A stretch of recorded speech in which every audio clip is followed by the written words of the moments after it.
Aurélie, aujourd'hui, on va faire une guirlande de fanion en biscuit. Ça se mange. Ça se mange, mais ça se suspend aussi. Décoration à croquer, quoi. T'as bien résumé. Pour réaliser une guirlande de fanion en biscuit, il vous faudra 560 g de farine, 90 g de fécule de maïs, 225 g de beurre, 225 g de sucre, 2 œufs, une cuillère à café d'extrait de vanille, une pincée de sel et un triangle découpé dans du carton épais.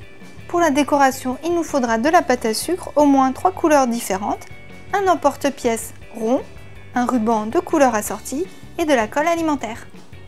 Donc nous on le fait au robot, hein. On mélange hop, le beurre avec le sucre déjà. Et le sel. Ah oui, le sel, dis donc. Petite pincée de sel, n'oublions pas.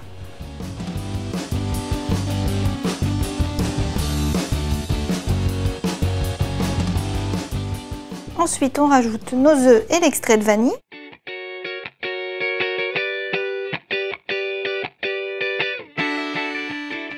Et pour finir, la farine et la fécule de maïs. Hop là! Et quand ça commence à former une boule, on sort la pâte du robot et on la regroupe dans ses mains. Une fois qu'elle est faite, on essaye de la travailler le moins possible, c'est-à-dire de ne pas la malaxer pour éviter que les gâteaux ne se déforment à la cuisson. Donc là, on forme une boule et puis hop, on l'étale. On farine un peu le plan de travail et on l'étale. Avec Aurélie, on a une technique, on utilise des règles de pâtisserie, c'est-à-dire 2 petits embouts qu'on vient de mettre de part et d'autre de la pâte. Ça permet donc d'avoir une pâte de hauteur uniforme et que tous les biscuits cuisent de la même manière. Une fois que la pâte est étalée, je vais utiliser le triangle pour découper les formes. Vous pouvez bien sûr utiliser un emporte-pièce si vous en avez un à la bonne forme. Mais pour une seule fournée de biscuits, je trouve que c'est plus simple de découper ces gabarits en carton, surtout pour une forme aussi simple que le triangle. J'ai fait 2 petits trous dans le triangle et on prend un cure-dent et je vais juste marquer les trous. C'est pas avec ça que je fais les trous, mais juste je sais à quel endroit je les fais. Donc il faut les faire pas trop près du bord pour qu'on puisse vraiment les accrocher. On commence au cure-dent, mais là ce serait trop petit, surtout que ça va un petit peu se refermer à la cuisson. Et on finit avec quelque chose d'un petit peu plus gros, ça peut être un pic à brochette ou là, le manche d'un pinceau. Ensuite, vous découpez autant de fanions que vous le souhaitez dans la pâte et vous enfournez à 180 degrés. 180 degrés, 10 à 15 minutes, il faut vraiment surveiller parce que ça dépend du four.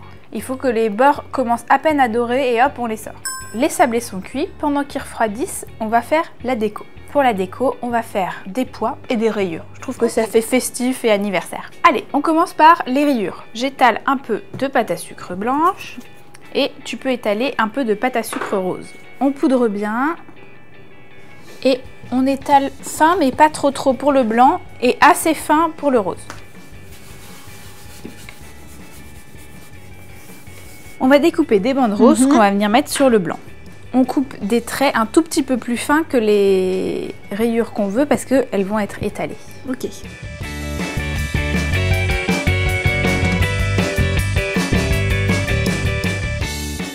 On les pose ensuite sur la pâte à sucre blanche en les espaçant bien.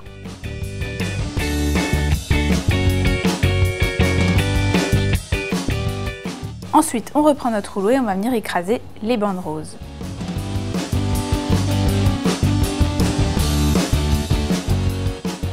Et on a 2 jolies rayures, pas très parallèles, mais ça donne un effet décoratif très joli. S'ils étaient dans le fond. Exactement. Ensuite, on reprend notre gabarit et on va venir découper des triangles. On va prendre un biscuit. Est-ce que tu veux bien lui mettre un petit peu de colle alimentaire? Et je dépose mes rayures sur le biscuit, je centre bien et ensuite je peux un petit peu pousser pour que le triangle épouse bien la forme du biscuit. Comme j'ai utilisé le gabarit, je sais où sont les trous et je peux venir les reformer avec un petit pic comme ceci. Voilà, on peut ensuite faire tout type d'autres motifs. Tu peux nous montrer comment on fait les pois? Très bien.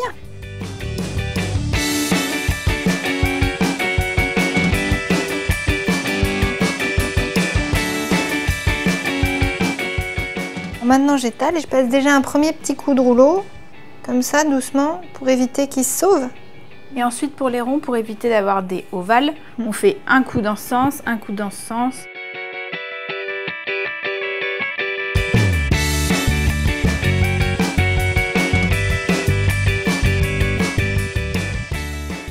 fois qu'on a fini nos fanions, on va vouloir les accrocher avec du ruban. Et le problème, c'est que quand on fera passer le ruban là, ça risque de déchirer la pâte à sucre. Donc on prévient le problème en appuyant le manche d'un pinceau ou une petite brochette. Juste là, on le fait bien rouler et comme ça le ruban va venir se caler juste à cet endroit-là. Une fois nos biscuits décorés, on va pouvoir passer le ruban. Logiquement, il faudrait pouvoir faire sécher la pâte à sucre environ 6 heures, comme ça on est sûr qu'elle bouge plus. Mais bon, là on va pas attendre et on va tout de suite passer le ruban. Pour faciliter le passage du ruban, on prend le ruban, on le roule un petit peu sur soi-même au bout et on vient déposer un petit bout de ruban adhésif. Ça fait comme le bout d'un lacet, quoi. Exactement. Ça va donner un petit peu de rigidité au ruban et ce sera plus facile à passer dans les trous. Ensuite, on prend la longueur qu'on souhaite.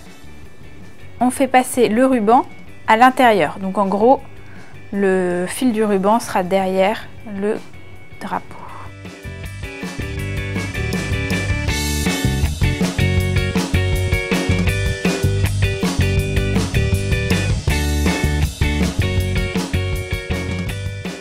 Trop belle cette guirlande. Ouais, c'est très mignon. Où est-ce qu'on va l'accrocher? Si vous aussi vous aimez cette guirlande de fanion et que vous avez quelque chose à fêter, abonnez-vous à notre chaîne. Et n'oubliez pas de partager la vidéo.